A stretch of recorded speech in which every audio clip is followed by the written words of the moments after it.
প্রাথমিক গণিত বেসলাইন মূল্যায়ন নির্দেশিকা 2025 শিক্ষার্থীদের প্রাথমিক গণিত বিষয়ে বর্তমান শিখন অবস্থা নির্ণয়ের জন্য এই বেসলাইন মূল্যায়নের উদ্দেশ্যে শিক্ষার্থীদের সাথে সহজ সম্পর্ক তৈরি করে একজন একজন করে শিক্ষার্থীকে কাছে এনে আলাদাভাবে মূল্যায়ন করতে হবে।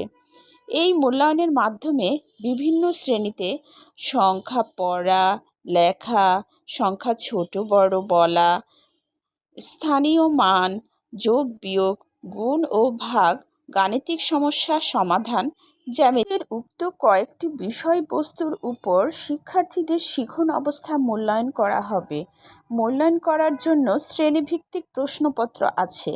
প্রশ্নপত্রের সংখ্যা, গণনা, পড়া, লেখা, যোগ বিয়োগ, গুণ ভাগ, গাণিতিক সমস্যা সমাধান এবং জ্যামিতি।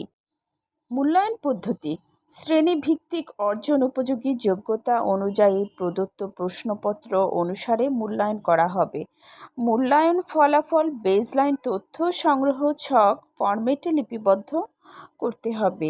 যে শ্রেণীতে মূল্যায়ন করব, শিক্ষার্থী যদি সেই শ্রেণীর প্রশ্নপত্র সমাধান করতে না পারে, তাহলে তাকে তার পূর্বের শ্রেণীর প্রশ্নপত্র দিয়ে মূল্যায়ন করতে হবে।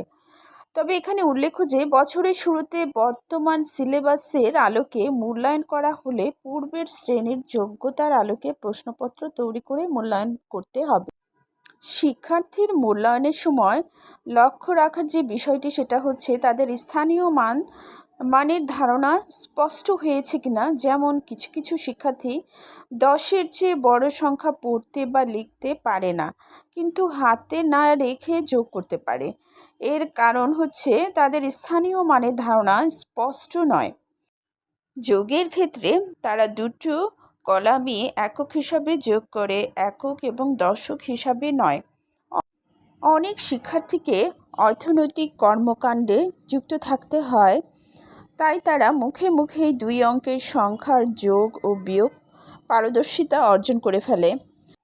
এ কারণে যদি দেখা যায় কোনো শিক্ষার্থীর সংখ্যা পড়া ও লেখার সমস্যা হচ্ছে, কিন্তু যোগ বা বিয়োগ করতে সমস্যা হচ্ছে না, তখন উপরের কোন কারণে এটি হচ্ছে তা নির্ধারণ করার চেষ্টা করাটা প্রয়োজন এবং সেই অনুযায়ী তথ্য ফরম্যাটে টিক দিতে হবে।